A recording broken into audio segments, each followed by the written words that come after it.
السلام علیکم ورحمۃ اللہ وبرکاتہ۔ آج آپ کو میں غازی ارطغرل کے شیخ کا بتایا ہوا علاج، روحانی علاج بتاتا ہوں۔ شیخ ابن العربی غازی ارطغرل کے استاد تھے، ان کے شیخ تھے، ان کے مرشد تھے۔ انہوں نے غازی ارطغرل کو ایک وظیفہ بتایا کہ جو غازی ارطغرل کے مجاہد تھے، سپاہی تھے، ان سب کے لیے شیخ نے ایک وظیفہ بتایا، کھانا کھانے کے دوران 7 مرتبہ سورۃ فاتحہ پڑھیں،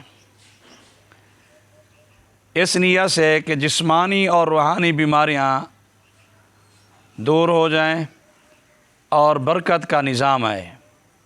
دوستو، جب تک یہ وظیفہ غازی ارطغرل کے مجاہدین کے پاس رہا، جب تک یہ وظیفہ سلطنت عثمانیہ کے امراء، فقراء لوگ پڑھتے رہے، تب تک برکت کا نظام، عافیت کا نظام رہا۔ اور جب اس بابرکت وظیفہ کو سلطنت عثمانیہ کے حکماء، امراء، بادشاہوں نے چھوڑ دیا تو سلطنت عثمانیہ کا نظام بھی درہم برہم ہو گیا۔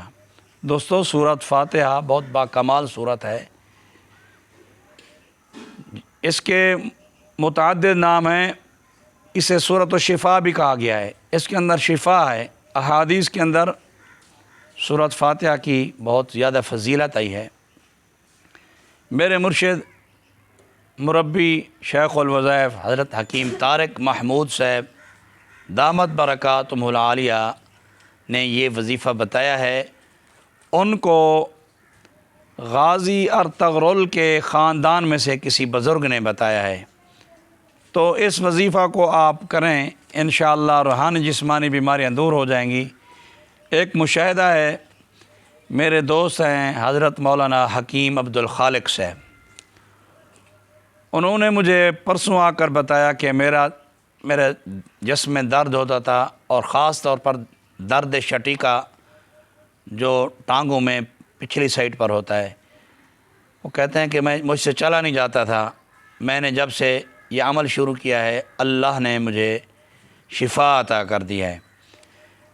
متعدد لا علاج بیماریوں کے لیے یہ روحانی وظیفہ، یہ بابرکت کلمات